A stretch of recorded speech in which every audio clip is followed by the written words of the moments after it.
බලනකොට මේ ලංකාවෙන් ආපු කරුණානන්ද දුවනවා. ක්‍රීඩාංගණයේ ඊටම මිනිස්සු කෑ ගැහුවා. A stupid man from Ceylon කියලා. කරුණානන්ද ඒවා කිසිවක් ගණන් ගත්තේ නැහැ. මේ මෝඩ වැඩක් නේ කරේ. ලංකාවේ ඉඳලා කිලෝමීටර් 8000ක් දුර ගෙවාගෙන ජපානයට ආවේ. මීටර් 10000ක් දුර දුවන්න මිසක් ඊට අඩු දුරක් දුවන්න නෙවෙයි. බිලි මිල්ස් පදක්කම අරගෙන ඇමරිකානු ජාතික ගියේ ඉවරුනාම බහැලා කිව්වා මේ පදක්කම අයිති මට නෙමෙයි. මේ පදක්කම අයිති කරුණානන්දට කියලා සංවිධායකින්ට ආයාචනයක් කළා. ඇමරිකානු ජාතික ගීයෙන් පස්සේ the national anthem of Ceylon should be played කියලා. මම ඔබේ මතකය ගෙනියන්න කැමති 1964 වර්ෂයට.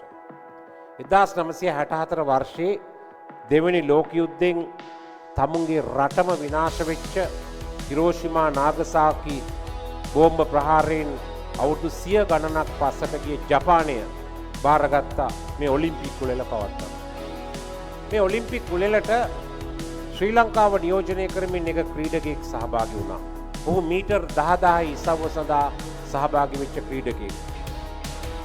මෙම ක්‍රීඩකයා නමින් රණතුංග කරුණානන්ද.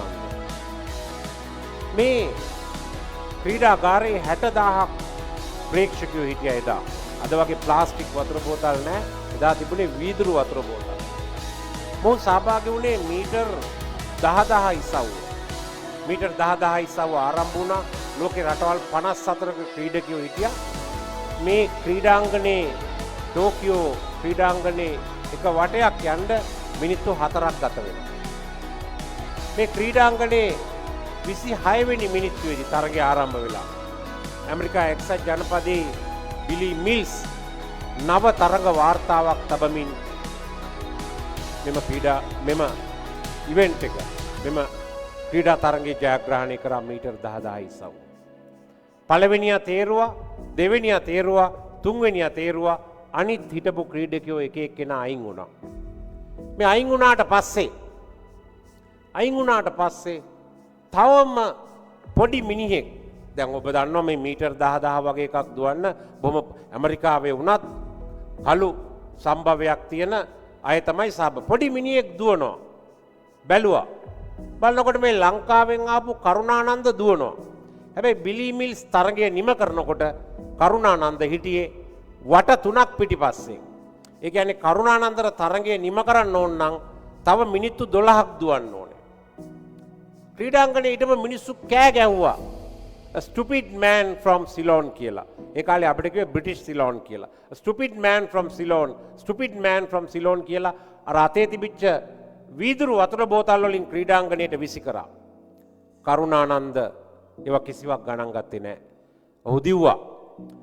පළවෙනි වටේදී කෑ ගහපු මිනිස්සු ඔක්කොම ක්‍රීඩාංගණයෙන් ඉවත් වෙලා දෙවෙනි වටය දුවනකොට බොහොම නිශ්ශබ්දව බලාගෙන හිටියා.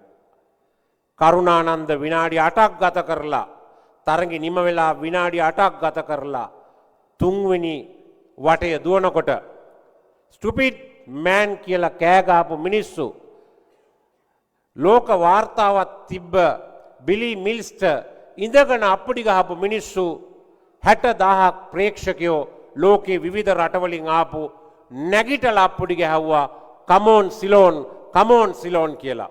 කරුණානන්ද තරඟ නිම කළා. තරඟ නිම කළාට පස්සේ ජපාන ගුවන්විදුලි සේවයේ මාධ්‍යවේදී අරුවෝ සුසුකි කරුණානන්දගෙන් ඇහුවා, ඇයි උඹ මේ වගේ මෝඩ වැඩක් කරේ? මේ පිස්සු වැඩක් නේ. it's a stupid task කියලා කිව්වේ. මේ මෝඩ වැඩක් නේ කරේ.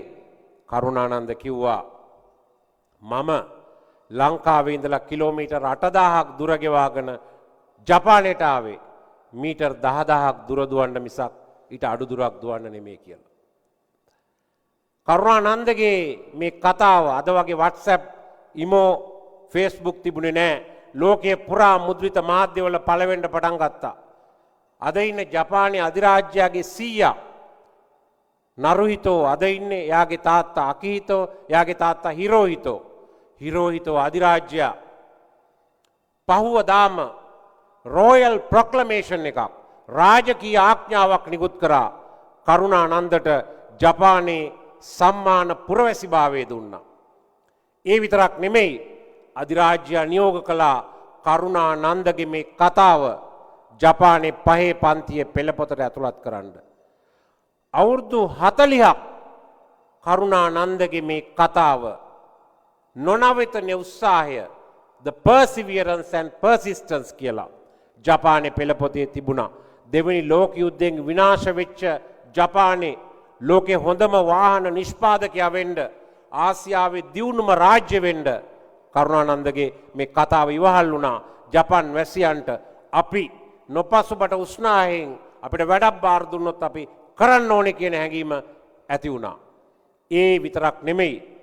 ඊට දවස් දෙකකට පස්සේ මේ තරඟේ ජයග්‍රාහකයින්ට තෑගි ප්‍රදානය කරන අවස්ථාව පැවැත්වුණා. ඒකෙදී ඔබ දන්නවා මලල ක්‍රීඩා තරඟයක පළවෙනියා උඩින්ම ඉන්නවා, දෙවෙනියා මේ පැත්තේ, තුන්වෙනියා අනිත් පැත්තේ පොඩි වේදිකාවක තමයි තියලා පදක්කම පළඳවලා මල් පොකුරක් දෙන්නේ. පළවෙනියා තිබ්බා, දෙවෙනියා තිබ්බා, තුන්වෙනියට බිලි මිල්ස් ඇමරිකානු ජාතික ගීය ගායනා කරද්දී රත්තරන් පදක්කම පැළඳගත්තා. කරුණානන්ද අයිනකට වෙලා ඉන්නවා. බිලි මිල්ස් පදක්කම අරගෙන ඇමරිකානු ජාතික ගීය ඉවරුනාම බැලලා කිව්වා මේ පදක්කම අයිති මට නෙමෙයි, මේ පදක්කම අයිති කරුණානන්දට කියලා දුවලා ගිහිල්ලා කරුණානන්දගේ කරේ පදක්කම පැළඳුවා. ඒ විතරක් නෙමෙයි බිලි මිල්ස් සංවිධායකින්ට ආයාචනයක් කළා ඇමරිකානු ජාතික ගීයෙන් පස්සේ ශ්‍රී ලංකාවේ, එතකොට ශ්‍රී ලංකාව නෙමෙයි Ceylon, the national anthem of Ceylon should be played කියලා. අපේ ජාතික ගීයත් වාදනය කරන්න කියලා.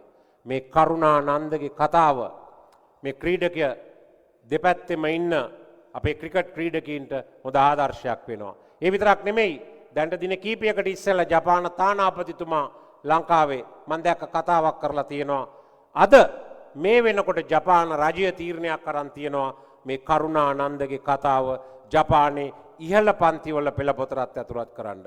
මේ අවුරුද්දේ ඉඳලා ජපානයේ ඉහළ පන්තිවල පෙළපොතටත් මේ විශිෂ්ට ක්‍රීඩකයාගේ කතාව ඇතුළත් කරනවා. කරුණානන්ද එදා ලෝකයට පෙන්වුවේ අපිට වැඩක් බාර දුන්නොත් පරාද වුණත් ඒ වැඩේ අවසන් කරනවා. ඒක නිසා ක්‍රීඩාවෙන් අපට අවශ්‍ය වෙන්නේ අපිට බාර දීපු වැඩේ ඉවර කරන්න.